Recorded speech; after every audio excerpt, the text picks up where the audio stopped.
Well, good afternoon, everyone. Before we begin, I want to pause for a moment and ask you to think about this. What is your greatest fear?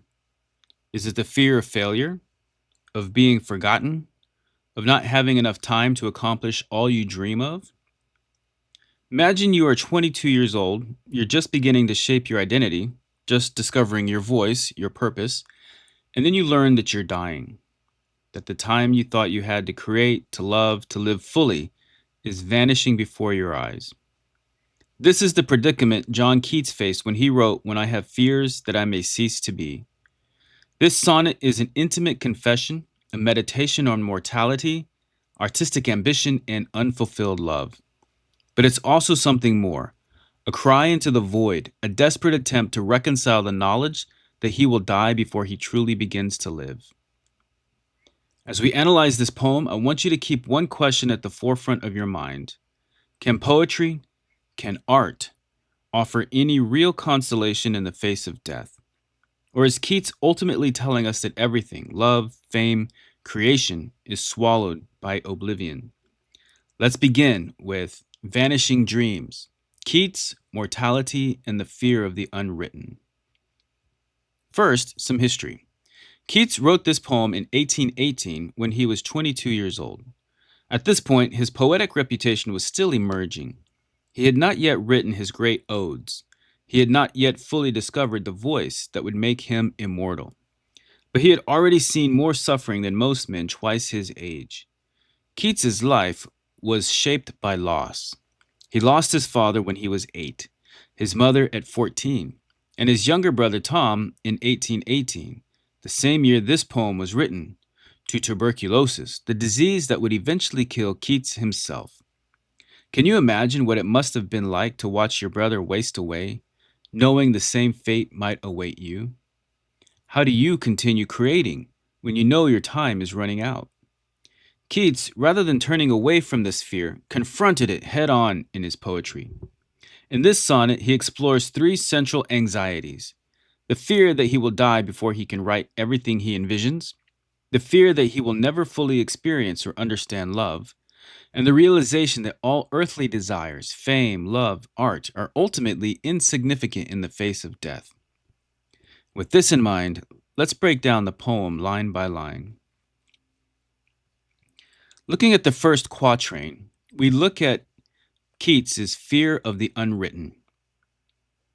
Keats writes, "When I have fears that I may cease to be, before my pen has gleaned my teeming brain, before high-piled books, in charactery, hold like rich garners the full ripened grain." Keats opens the poem with a direct haunting statement, "When I have fears that I may cease to be." Notice that he does not say, "if I have fears." This is not a hypothetical. His fear of death is immediate, tangible, and inevitable. But what is it exactly that he fears? Not just death itself, but dying before he has written all he wishes to write. Let's pause here. Think about your own life. Imagine that you have a vision, a dream, a creative force inside of you, but you know you will not have enough time to bring it into the world. Wouldn't that be terrifying? Keats uses an extended agricultural metaphor to illustrate this anxiety. His mind is teeming, overflowing with unwritten poems, just as a field is bursting with ripened grain. His pen is meant to glean or harvest these ideas, turning them into high piled books. But what if he dies before he can reap what he has sown? What if all his potential, all of his genius remains trapped in his mind, never finding expression? Critic Walter Jackson Bate, in his book, John Keats, argues that this is the fundamental tragedy of Keats's life. Bate writes, "He felt his genius ripening. He sensed the vastness of what he might accomplish, but he knew he would never have enough time to fulfill it." End quote. But what is Keats really afraid of? That he will not live long enough to be remembered. That his name, his poetry, will be writ in water. Looking at the second quatrain, we see Keats's fear of unfulfilled love. Keats writes, "When I behold upon the night's starred face huge cloudy symbols of a high romance, and think that I may never live to trace their shadows with the magic hand of chance, Keats now shifts from the fear of unfulfilled ambition to the fear of unfulfilled love. Look at his imagery, the night starred face in huge cloudy symbols. The stars have often been used as symbols of fate and destiny in poetry. Do they represent the unattainable dreams he reaches for? What does he mean by high romance? Is he speaking of actual love, or is he using the phrase more broadly, referring to the grand mysteries of life and passion? Keats fears that he will die before he fully experiences romance, before he understands the deep transcendent connection between two souls. What does this tell us about Keats psychologically? Critic Harold Bloom in The Visionary Company suggests that Keats's obsession with unattainable love stems from his awareness of his own fragility. Bloom writes, Keats knew that love, for him, would always be overshadowed by death. His poetry aches with the knowledge that whatever joy he finds will be short-lived. End quote.